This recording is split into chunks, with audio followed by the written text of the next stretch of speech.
Gun fam, what's up? It's the Gun Brother. Thanks for tuning in. And I know I'm sick of saying it, but Virginia.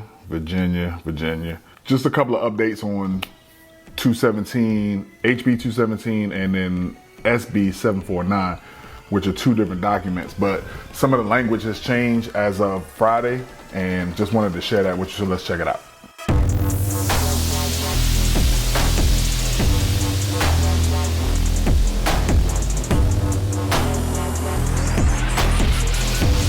All right, so some of the language that's happening, this almost like this is like some slick talk type shit, but there have been a couple of changes, one for the good, and then the others, like I said, you'll just see the differences real quick. So I just want to show them to you so you understand what's going on.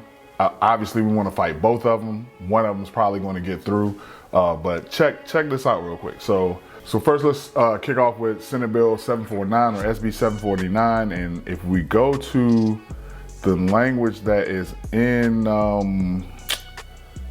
for the magazine ban, I'm gonna start off with that.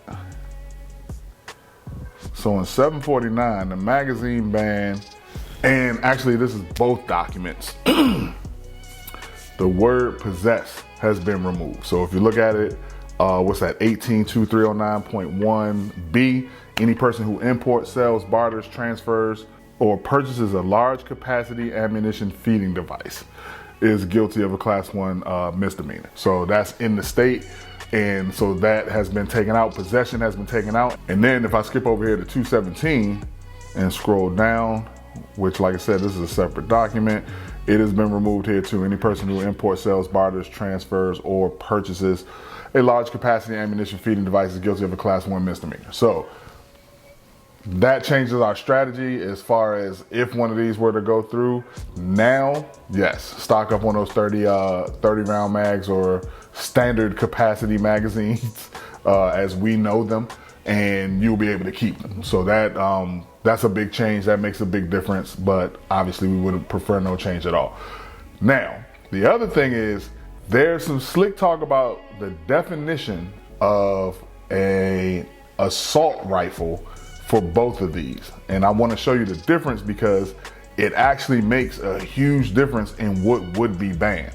So let's go to since I'm on 217 first, we'll go to that first. And it says a semi-automatic centerfire rifle or pistol with a fixed capacity magazine in excess of 10 rounds. So that's, as it says, rifles and pistols. So if you had one with a brace on it and it would be considered a pistol, that would be banned too. And that is in, let me scroll up, make sure which one I'm in. That is in HB217. If I go over to SB749, just for verification, boom, SB749, and scroll to the definition. The definition says a semi-automatic centerfire rifle and pistols redacted. So and then the rest of that stuff is redacted, but the main difference is pistol on this one is redacted. So it says a semi-automatic centerfire rifle with a fixed magazine in excess of 15 rounds. Okay, so like I said, obviously that's a huge difference because your pistols in 749 would still be allowed. So in other words, if you obviously had a rifle, took stock off with a brace on it, it's a pistol. You could keep it. And then if you look at number 2, semi-automatic centerfire rifle, that has the ability to do all the other things. And then they go to semi-automatic shotgun for number 3. If I bounce back over to 217, again, semi-automatic centerfire rifle or pistol. Then their number 2 says semi-automatic centerfire rifle with the characteristics. Then their number 3 specifically says a semi-automatic centerfire pistol that has 2 or more of all these characteristics. So again, 217 would ban pistols as well. 749 does not. Let me know what you think in the comments.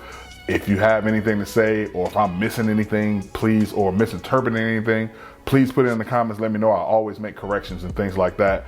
But this is the hill that we are going down right now in Virginia. These are just muck and mire that we're stuck in right now, and we'll see what happens, okay? But like I said, let me know what you think in the comments. With that being said, Gun Brothers out. I will talk to you guys soon.